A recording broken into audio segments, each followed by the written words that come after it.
কবিতাটি অনিশা মুন্সির লেখা। সেই মেয়েটার আকাশ কালো চুল ছিল, খোপায় গোঁজা মাতাল করা ফুল ছিল।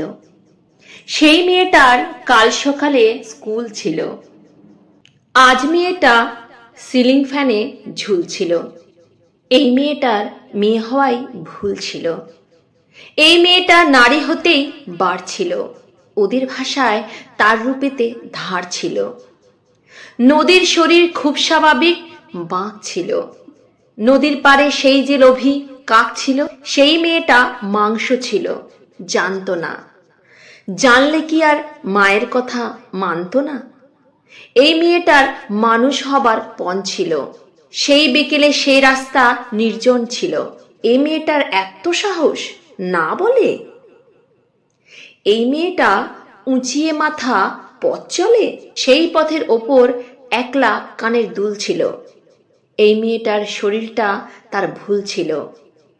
হায়নাগুলো উঠিয়ে নিল জোর করে, ফিরিয়ে দিল রাত্রিকালো ভোর করে।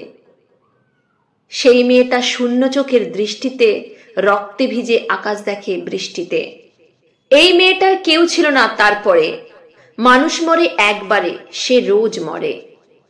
কুকুরগুলো দেখলে তাকে রোজ হাসে, সেই দোষী হায় হাঁপায় সমাজ নাগপাশে।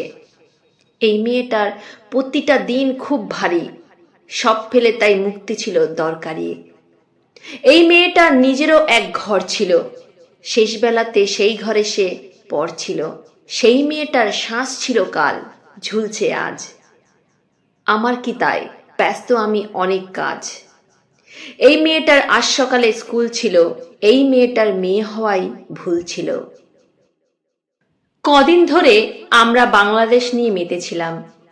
তাদের দেশের গণভবনে তাণ্ডব, মহিলাদের অন্তর্বাস, হাওয়ায় ওড়ানো দৃশ্য, লুট খুন সন্ত্রাস, মনীষীদের মূর্তি ভাঙা ইত্যাদি দেখে ভাবছিলাম ওরা কত অসভ্য। আমরা এসব করি না। আমরা বিদ্যাসাগর আম্বেদকরের মূর্তি ভাঙি না, মৃত নয়। মধ্যপ্রদেশে দলিত যুবকের মুখে উচ্চবর্ণের বিজেপি নেতা পেচ্ছাপ করে না, মসজিদ ভাঙা হয় না। আমরা দারুণ সভ্য, এতই সভ্য যে দূরপাল্লার ট্রেনের টয়লেটের মগ পর্যন্ত লোহার চেন দিয়ে বেঁধে রাখতে হয়। কিন্তু পড়শি দেশের অসভ্যতার অভিঘাতে আমরা আমাদের ক্ষতস্থানগুলো ভুলে গিয়েছিলাম, অথবা কল্পনার রঙিন কার্পেটের তলায় সেগুলো চাপা দিয়ে রেখেছিলাম। আসলে মানুষ একা একা সুখী বা দুঃখী হতে পারে না। সুখ একটা আপেক্ষিক শব্দ।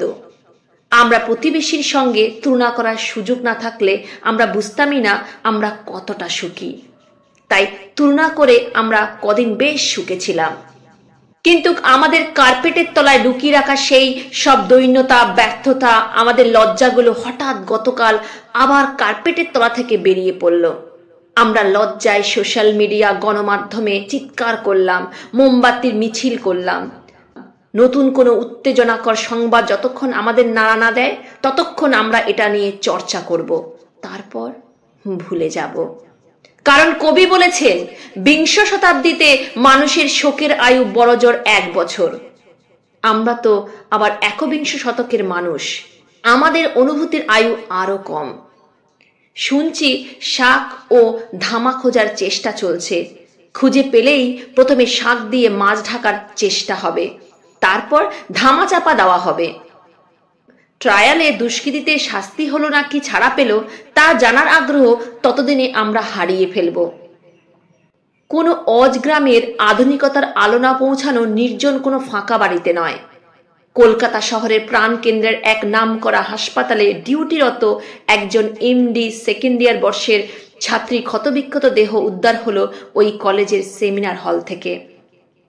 খোদ কলকাতার একটি নামী হাসপাতাল, যেখানে 24 ঘন্টা জনসমাগম, সেখানে যদি এই অবস্থা হয় তাহলে সেখানে এখনো সভ্যতার আলো যেভাবে পৌঁছায়নি, সেখানে প্রতিদিন কত ঘটনা ঘটে আমরা কি তার হিসাব রাখি?